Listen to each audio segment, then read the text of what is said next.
let's see, Tony, I got your notes on the anthology, so I'm going to ask you to tell us about Murder 2020. Okay. Well, this is the 7th anthology that the Sisters in Crime group has put out, and I'm trying to remember who came up with the theme. Lillie, do you remember who came up with the theme for it? I don't really remember. I'm thinking Bridget, but was it? Yeah, it was. Yeah, it was Bridget. Yeah, and so the idea is Murder 2020. How do you interpret 2020? I mean, we all know it's the year, right? But it could also be a large number. It could be an eyesight designation, 2020. Some of the creative ways people used it when they came up with their stories to submit Proverbs 2020. I thought that was really interesting. Somebody went, I mean, not all of the books of the Bible have a 20th chapter. So he had to go back and figure out which ones had 20 chapters and whether the 20th verse in that 20th chapter made sense to write about. So, I mean, just really interesting how people interpreted that. And then, so the 3 editors are Lillie and Michael Dabney and Sherry Held. We all submitted stories, and they blindly read. They read them in a blind sense, so that they didn't know who stories they were, and selected 17 stories, and then that became the genesis of the anthology. And did Bridget know when she came up with the idea that 2020 would in fact be the year of the apocalypse? Or was that just a happy coincidence? A happy coincidence for her, I think. But I do want to mention that it's really interesting as I've read through, because I just got a copy of the book and had the chance to read through it, and it's really interesting. The first story in the book involves a protest, and that was written a year ago, and so it was really interesting to read through that. That was Andrea Smith's story called Inheritance, and it's all about a protest and a murder that occurs in that. And anyway, just I thought it was really interesting that she had written about that a year ago, and then here today we've got the Black Lives Matter protests going on. Mm-hmm. So, and I should mention, anytime we start to talk about current events, although this is our 4th of July episode, fireworks, it's wonderful. We are recording this June 16th. So anything major that happened with regard to the protests, with regard to COVID-19, or whatever other nonsense 2020 is going to throw at us, we don't know about it. If the aliens landed on June 20th, June 16th, we weren't aware, although the Pentagon had already disclosed them, so we should have been expecting it. So, Lillie, I'm going to throw this next one to you. Because you're an editor, I was looking at the guidelines. I've got them up here in front of me for the 2020 anthology. You're looking at stories with a word count between 3,000 and 6,000 words.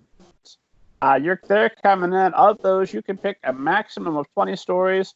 I assume that all of Indiana got their mystery story out, and you guys had piles of submissions to choose from. How, without revealing any industry secrets that must remain top secret, what was the process for winnowing down those submissions and for selecting these 17 of the highest quality stories that could be available in all of Indiana for the anthology? Well, we knew starting out about how many stories we wanted. Based on the number that was sent in, it wasn't that hard to pick out the 17. Okay, I guess I can say that all of them were not perfect at the start. So the ones that had promise, the ones that we knew readers might enjoy, we sent back to the authors to give them a chance to polish up. We told them what our concerns were with the story. We told them, for those that didn't quite hit the theme, we mentioned that, and so those stories were revamped. Some of them, some just need to be tweaked, and then they came back to us. So we didn't have thousands to go through, thank goodness. But we tried to get everybody in that sent a story in, and that was not hard to do. Actually, the stories that were sent were really good stories, and most of them were constructed very well. And also, it was fun to come up with to see the creative way they used that 2020 topic, because when I saw 2020, I wasn't really sure how that was going to work, but the folks adapted to it very well, and some very creative stories around it too. And Lillie, why wasn't my story chosen? No, I'm sorry. Oh, that was a mean trick. I apologize. I would like to just point out for a minute that you had to be a member of Sisters in Crime. Oh yeah. That was probably it. Janet, I'm gonna throw my. Go ahead. I was gonna say that's why we didn't have thousands to sift through. You did have to be a member of the chapter in order to submit a story. And there will be an anthology, I assume, for 2021 or 2022. But I'm assuming you haven't abandoned hopes to do yet another one. Yes. Well, can I talk? Diana Catt and I are talking about possibly being the editors for the next one, and we'd like to do a Halloween theme for 2021. But that's in the talking stages. We haven't actually floated that idea past the Sisters in Crime group yet, but I know Diana and I are pretty serious about it.